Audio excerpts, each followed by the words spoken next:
Assalamu alaikum dear students. How are you? This lecture is for class 4th and this is your Urdu lecture. Today our topic is Mazmoon, Mera Behtareen Dost. In last video we have covered our first 3 outlines. In this video we will cover our next 3 outlines.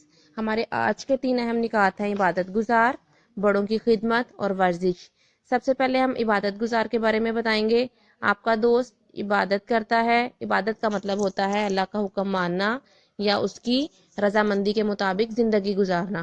آپ نے اس میں ایک paragraph right کرنا ہے جس میں آپ بتائیں گے آپ کا دوست کس طرح عبادت کرتا ہے, روزے رکھتا ہے, تسبیحات کرتا ہے, قرآن پاک کی تلاوت کرتا ہے, اللہ کا حکم مانتا ہے. اس طرح سے آپ نے ان ورڈز کو دیکھتے ہوئے ایک پیراگراف لکھنا ہے.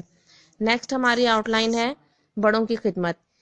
اس میں آپ ایک پیراگراف رائٹ کریں گے جس میں آپ بتائیں گے کہ آپ کا دوست بڑوں کی خدمت کیسے کرتا ہے, ان کا حکم مانتا ہے, ان کی خدمت کرتا ہے, ان کا ہر حکم بجا لاتا ہے, اپنے دادا دادی سے اچھا سلوک کرتا ہے, یہ نانا نانی کا احترام کرتا ہے, بڑوں کو سلام کرتا ہے. اس طرح سے آپ نے ایک پیراگراف لکھنا ہے جس میں آپ نے اپنے دوست کی اس کوالٹی کو کمپلیٹ کرنا ہے. نیکسٹ اور لاسٹ ہماری آؤٹ لائن ہے ورزش.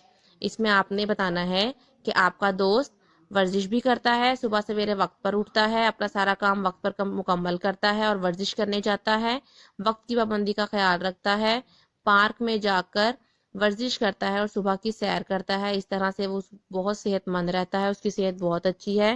ورزش میں وہ سائیکل بھی چلاتا ہے, دوڑتا بھی ہے, بھاگتا بھی. اس طرح سے آپ نے ایک پیراگراف رائٹ کرنا ہے جس میں آپ نے اس کی صحت اور ورزش کو آپ نے ڈسکس کرنا ہے. آئی ہوپ کہ آپ کو یہ سمجھ آ گیا ہوگا اور بہت ایزی ہے. انشاءاللہ تعالی آپ اسے اچھے طریقے سے کور اپ کر لیں گے. Thank you so much.